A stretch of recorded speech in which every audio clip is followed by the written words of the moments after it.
Hey guys, Don here. Welcome to Podiatry Practice Mastery. I'm going to go over the $1 Million Minute, things that have helped get to the $1 million mark and beyond. So I was talking recently, I've been listening, this is a couple of times, to this Peaks and Valleys book. And one thing that kind of stuck out to me, there's another book, again, I read a lot of books, it's called You Can't Teach a Person to Ride a Bicycle in a Seminar. And it was...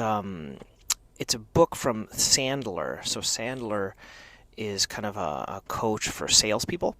And the idea is a lot of times we try to teach things like in a seminar format where you just really have to live through it and learn from it.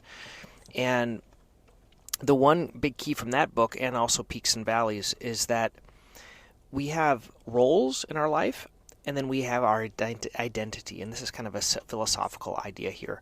So like I have a role as like a son of my dad that I'm helping him with his like dementia stuff. I have a role as a husband. I have a role as a father. I have a role as a physician, as a doctor. I have a role as an office business owner.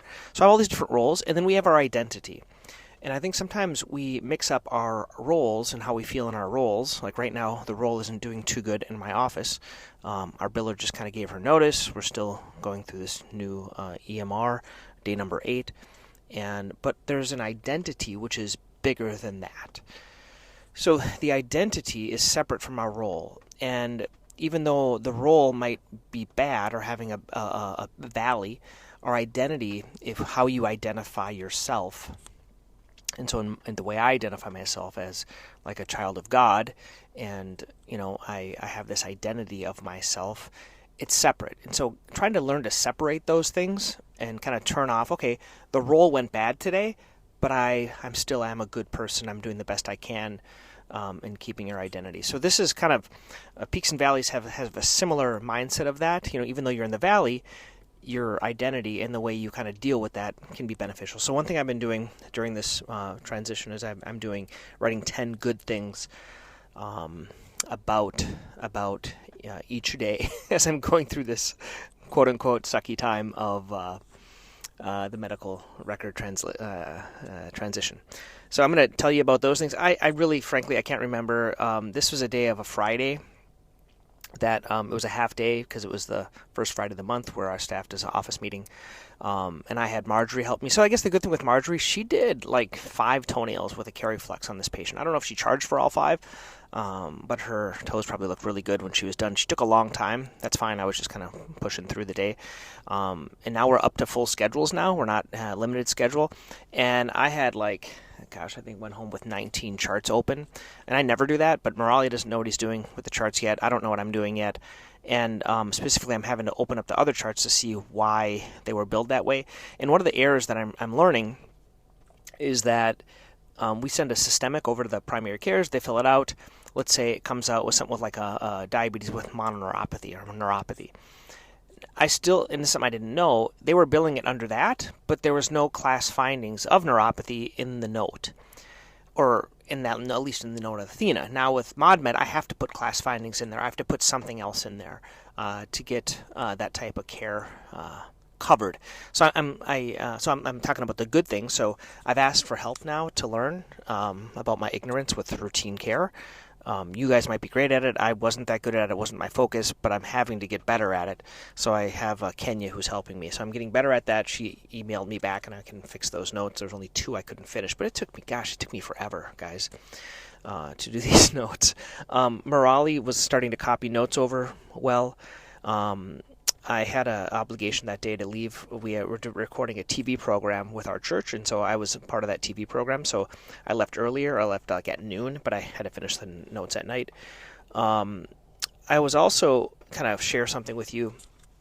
I always like to share the bad stuff too, just so you don't think everything is good. So the other day I was doing an aspiration of a ganglion cyst. I did 2 that day. But one of them, I numbed her up, and as I was injecting it, she moved her foot, and it stuck me. So I got stuck. And I haven't been stuck, gosh, I don't know if ever, or it's been years. And I don't even know the whole process anymore. And so I had to talk, in the midst of switching the medical record, I asked my office manager, what do we do with this? What blood test do we need? I had to contact the patient, or she was actually contacted me, said, hey, I think we should check this out. And I felt embarrassed. I'm like, because initially I was like, it's no big deal. But then she called me out on it. And so that's embarrassing. She called me out. I was like, just a little stick.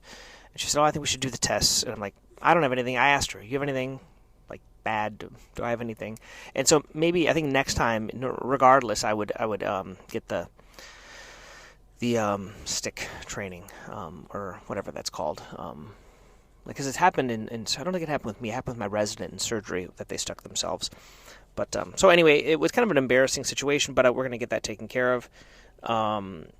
Next time, like I said, I'm going to report it right away and get it taken care of. I also picked my dad up that day from his daycare, and he just reamed me out. So I'm still dealing with this dementia, and the nice thing is my wife found this like levels of dementia and Alzheimer's, like mild, moderate, and severe, and he's like in the moderate phase.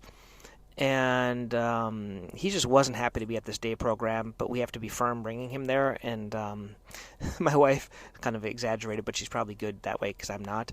She got in this like iPhone tracker, or whatever this thing is called, this disc that you put in your shoe insert.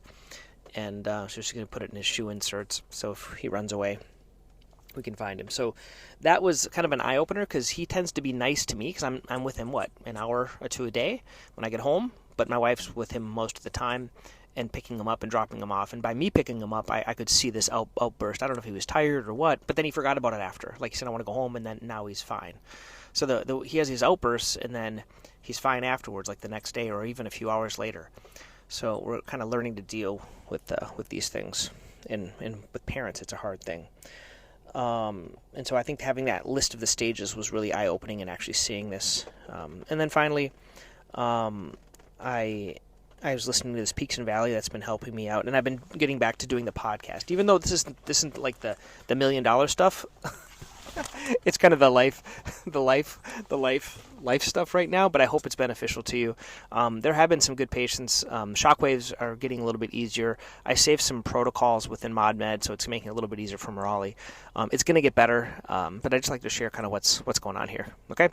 If you guys want to reach out or anything, email me at don@podiatrypracticemastery.com. If you got the email, the newsletter, if you have any input, like what would make it better, shoot that out to me. If you don't get the newsletter, sign up for anything on that webpage, and you'll start getting my newsletter. It's coming out once a week. Al helped me with it.